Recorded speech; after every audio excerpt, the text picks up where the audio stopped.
What if I told you that someone could be reading all your private messages right now, and they didn't need any special technical skills to do it? They didn't hack into your phone or install complicated spyware. All they needed was access to your unlocked phone for less than 30 seconds. And now they can see every message you send and receive across your most popular messaging apps. This isn't science fiction. It's happening to thousands of people every day. The most victims have no idea they're being watched. Hi everyone, Ron from Certo here, and today we're revealing how ordinary people are exploiting legitimate app features to allow them to read every message you send and receive. Now, what makes this so scary is how easy it is. No technical knowledge required, no expensive spyware, and often no traces left behind. Well, unless you know where to look, that is. So by the end of this video, you'll know exactly how these attacks work, how to check if you're being spied on, and most importantly, how to protect yourself. Now, before we delve into the details of these attacks, let me show you just how simple this process can be for a would-be cyberstalker. So picture this.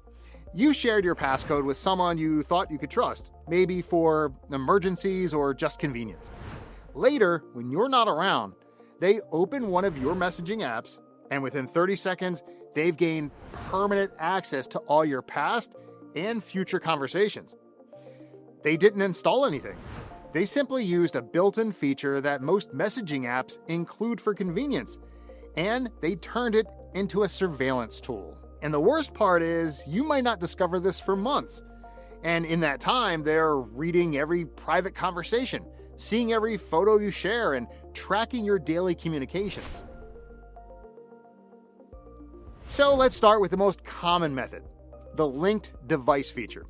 It's designed to let you use your messaging apps on another device, such as a computer, for instance. Although the intention behind the feature was to add convenience, it can also be exploited to allow someone to spy on your messages. Now, I'll use WhatsApp as our main example, but many other messaging apps also have this feature. So here's exactly how someone could exploit the linked device feature.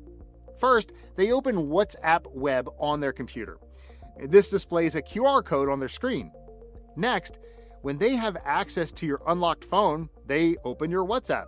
Tap the three dots menu, select Link Devices, then scan the QR code with your phone's camera. And that's it.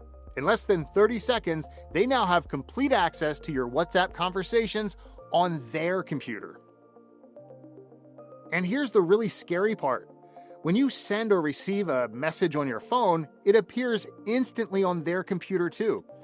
They can see everything in real time, including your entire chat history, any photos and videos you share, as well as all your contacts and group chats. And this exact same QR code method works with other popular apps too, like Signal, Telegram, and WeChat. They use nearly identical linking processes. The perpetrator just needs to know which apps you use and repeat this simple process for each one. Now, most messaging apps do let you know when they're linked to another device. WhatsApp, for example, sends a notification when a new device is linked, but here's the problem. It only appears once, and only within the first hour. If you're not actively checking your phone during that hour, you'll miss this warning entirely. And if the person spying on you dismisses that notification from your phone, you might never see it. Now, before we move on, if you're finding this video interesting and want us to create more content just like this, please like and subscribe. It really helps the channel and helps more people stay protected. Now, let's cover another popular app that works a little differently. Facebook Messenger doesn't have the linked devices feature, so if someone wants to spy on your messages in this app, then it's not as easy as just scanning a QR code like the other apps we've discussed. However, there are still ways that someone could gain access to your Facebook Messenger and start monitoring your conversations in the exact same way. Unlike other messaging apps, accessing Facebook Messenger requires knowing your actual Facebook password. So here's how someone could do this without any hacking skills.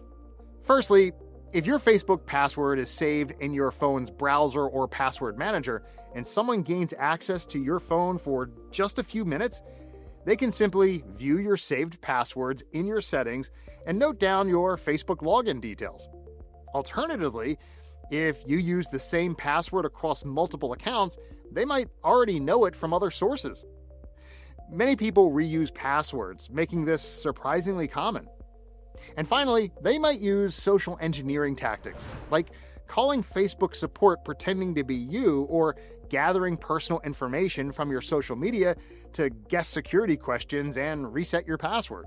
And once someone has your Facebook credentials via any of these methods, well, they can simply log into messenger.com from their own device and see all your private message conversations in real time.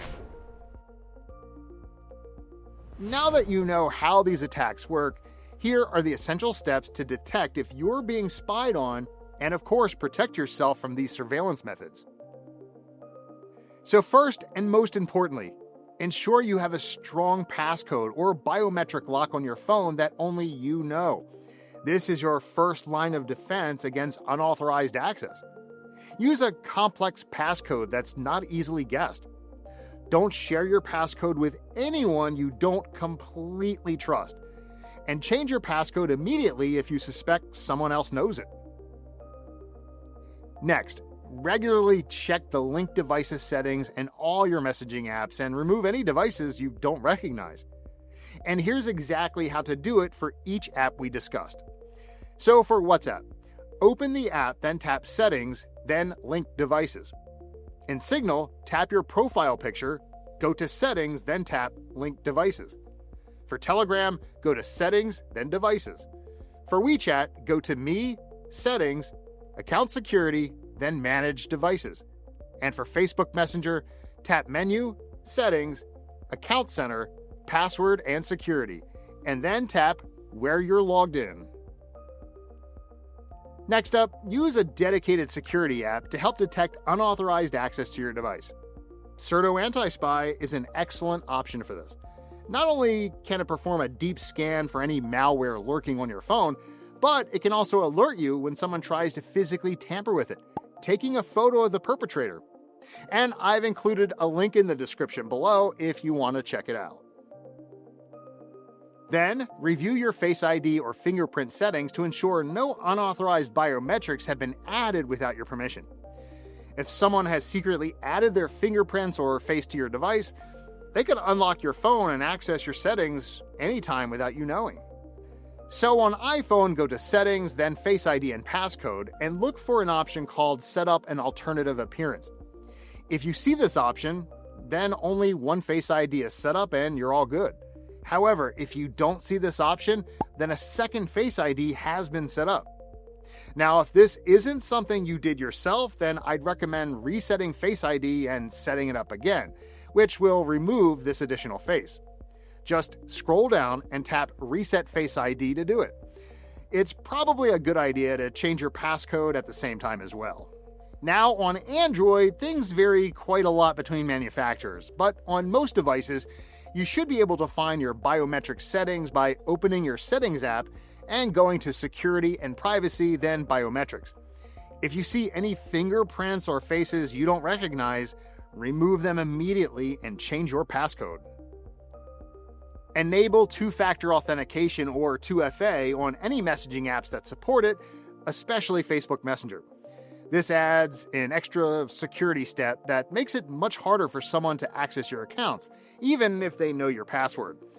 When setting up 2FA, use an authenticator app rather than SMS when possible, because this is more secure and can't be intercepted if someone has control of your phone.